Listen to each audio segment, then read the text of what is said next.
LRT radio eteryje Gimtoji žemė, laida kaimo ir miesto žmogui.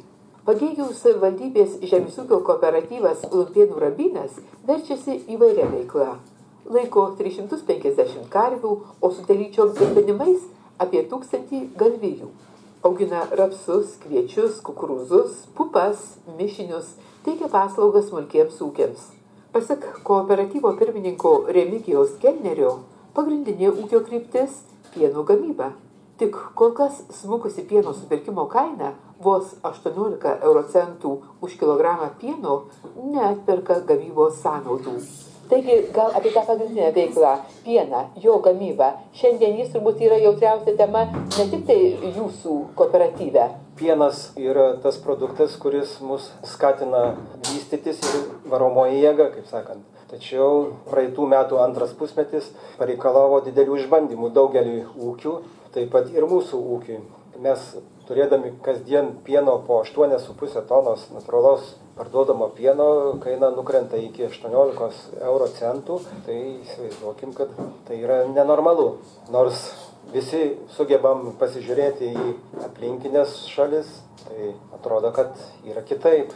Jisai siekia Europos vidurkį, sakykime, 32 eurocentai už kilogramą pieno. Mes esam labai nevienodose konkurencinėse sąlygose. Pone Remigijau, kartais ūkininkai sako, bendrovių žmonės, kad kuo daugiau melži, tuo didesnį nuostolį patiria. Pas jūs primelžiai tikrai geri. 9200 kg pieno iš karvės per metus. Tai yra tikrai didelis primelžys Lietuvos sąlygomis. Ir ar galima sakyti, kad jūs tie primelžiai į nuostolį varo? Tie ūkiai, kurie jau turi panašaus dydžio produktyvumus, jie jau labai skaičiuoja. Pas juos yra viskas ir racionai, ir darbo jėga, ir apkrovimas stipriai apskaičiuota ir pritempta prie didžiausio našumo balo. Pašaras balansuotas ir 18 eurocentų, žinoma, kad neatpirko gamybos kaštų. Tai jau čia savaime aišku. Bet pašarai, kurie buvo, sakykime, vasaros metu paruošti, šiuo metu leidžia būti toje duobėje ir sulaukti, kada pasieksime krantą tos duobės. Sakoma, kad tokiom sąlygom, kai dirbi žemios savikainos, jūs supratau, kad ir dirbate dabar žemios savikainos už kilogramą pieno, sako, pusmetį gali tverti, bet ne ilgiau. O kaip jūs galvojate, tokiom sąlygom, kiek galima ištverti? Kaip sakyti, kiek pats turi drąsos tokiamis sąlygomis gyventi. Žinoma, jeigu nepavyks sulaukti kainos pakilimo, tai niekas šiandien neišgyvens. Gali ten nueiti apyvartiniam lėšom pasiskolinti į banką, sumokėdamas dar banko palūkanas ir taip bandydamas tą laiką pratęsti, bet čia nebus išeities. Jūs priklausote kooperatyvui Pienas LT. Ar tai yra privalumas, ar šiandieną tai yra vos netrūkumas, sako kooperatyvam, kartais ir mažesnę kainą pasiūlo negu atskiriems pieno tiekėjams stambiems? Šią dieną ypač perdirbėjai yra pajutę, kad tai yra paskutiniai žingsniai, kada galima būtų, sakykime, sutrukdyti šitą procesą, šitos gamyklos atsiradimą, bet tik tais galima juos nuliūdinti, kad procesas nesustos.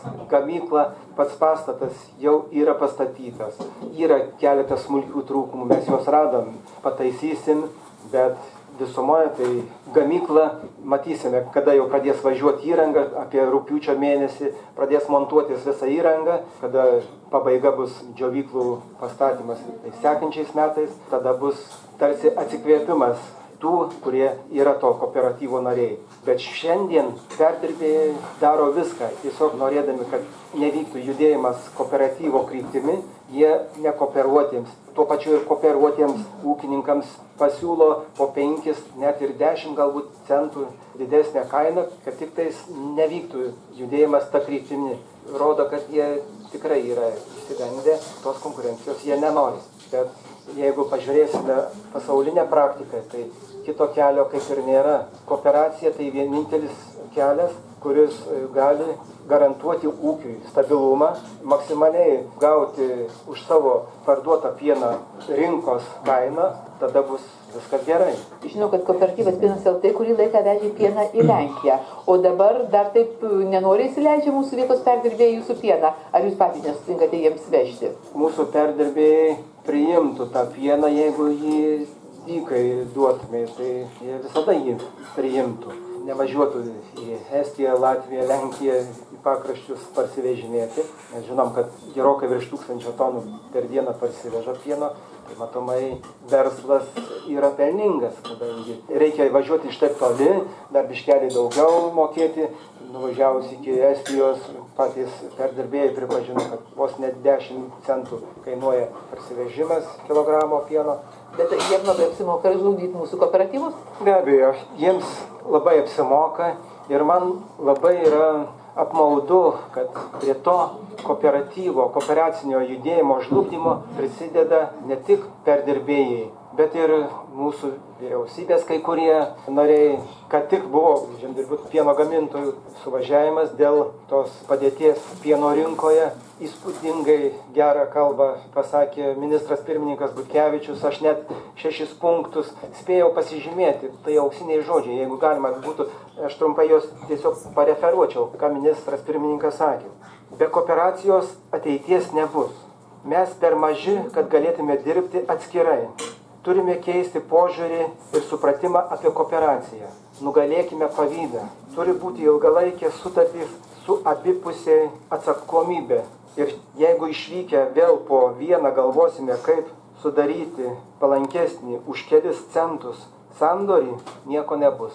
Tai yra ministro pirmininko žodžiai. Tai tikrai auksiniai žodžiai. Žemės ūkio ministrė taip pat labai stengiasi padėti įsukti kooperacijos ratą, pastumėtą vežimą pirmin. Tačiau visų pirmiausia, aš galvoju, kad turėtų tiek visi mūsų garbus vadovai susėti vieną kartą ir susitarti. Jeigu mes norim stipraus Lietuvos kaimo, stipraus Lietuvos ūkio, jau liktai ir suprantam, kad be kooperacijos šito vežimo neišjudinsim, tai kodėl turėtų atskiri veikėjai šitaip neatsakingai kalbėti apie kooperaciją. Galų gale gali pasižiūrėti ir pavyzdžių pas kaimynus Lenkus. Be abejo, mes Pieno LT valdybos nariai sėmėmės patirties, važiavome ne tik pas Lenkus, bet buvome ir Anglijoje, didžiulio kooperatyvo organizaciją nuvykę pasižiūrėti, kaip patobulinti savo valdymo įgūdžius, struktūrą. Tikrai yra ką mums mokintis. Štai kaip pavyzdys, mes gaudavome tiesiog 1,20 l, pati aukščiausia kaina, kokia yra buvusi už pieno kilogramą. Pernai metais tai Lenkai savo nariams mokėjo 1,70 l lietuviškais už kilogramą pieno, kadangi jie yra kooperuoti ir tas visas pieno biznio pelnas atitenka savo nariams. Žinoma, kad Lenkas mums niekados nemokės tokių pačių pinigų, ką moka savo nariams. Mes neturėtume būti naivus. Ir kol mes neturėsime savo perdirbimo, tai tol ir neturėsime tokių rodiklių. Pagėgių savivaldybės žemės ūkio kooperatyvo Lumpėnų Rabynas pirmininkas Remigijus Kelneris įsitikinęs gera pieno kooperatyvų, tarp jų ir Pienas LT ateitimi. Svarbu, kad tai suprastų kuo daugiau pieno gamintojų ir nesibaimintų kooperuotis. Pirmadienio Gimtojoje žemėje jau viskas. Rytdienos